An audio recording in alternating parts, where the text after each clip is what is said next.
ମୁଁ ଗୋଟେ एग्जांपल दଉଛି। जଣେ बहुत ही हायर अथॉरिटीଙ୍କର ଗୋଟେ क्वेश्चन मते ଆସିଥିଲା।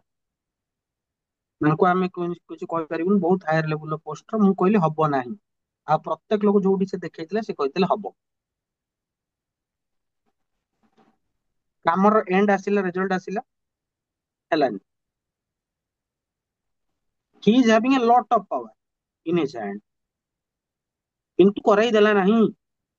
କାହିଁକି ନା ତାର ଇନସେପ୍ସନ ର ଟାଇମିଂ ଟା ଗଡବଡ ଥିଲା। କାରଣ ତୁମେ ଯୋଉ ଜିନିଷ ସହିତ ଡିଲ୍ କରୁଛ ସେ ଜିନିଷଟା ହଉଛି ଭେରି ପାୱାରଫୁଲ। ତାକୁ କହନ୍ତି ସମୟ, ତାକୁ କହନ୍ତି କାଳ।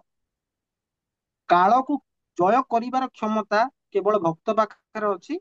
ଆଉ ତୁମେ ଯଦି ସେତିକି ଆମାଉଣ୍ଟର ଭକ୍ତ, ତାହେଲେ ତୁମେ କାଳ ଜୟ କରିପାରିବ, ତୁମେ ଯାହା ଇଚ୍ଛା ତାହା କରିପାରିବ। କିନ୍ତୁ ଏ ସଂସାରରେ ଯଦି 2,000 କୋଟି ଲୋକ ଥାନ୍ତି, 2,000 କୋଟିରୁ ଜଣେ ଏମିତି ଥିବ କି ଯେ କାଳକୁ ଜୟ କରିବାର କ୍ଷମତା ରଖେ। ନହେଲେ କାଳକୁ କେହି ଜୟ କରିପାରନ୍ତି।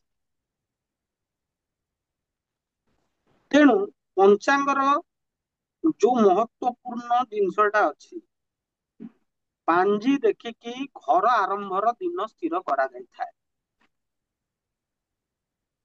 ଏଇଟା ମୁଣ୍ଡରେ ରହିଲେ 1 ନମ୍ବର ପଏଣ୍ଟ। ଭାଇ ପାଞ୍ଜି ଦେଖିବ, ଘର ଷ୍ଟାର୍ଟ କରିବ। ଯଦି ତମ ପେରିଫେରରେ ତମକୁ କିଏ କହିବ କି ଇଏ କର, ଆମକୁ କଣ୍ଟାକ୍ଟ କରିବା ଦରକାର ନାହିଁ। ସଂସାରରେ ବହୁତ ବାସ୍ତୁବିଦ୍ ଅଛନ୍ତି, ବହୁତ ଆଷ୍ଟ୍ରୋଲୋଜି ଅଛନ୍ତି, ଯାହାକୁ ପାରୁଛ ଦେଖାଅ, କିନ୍ତୁ ଦେଖେଇକି କର।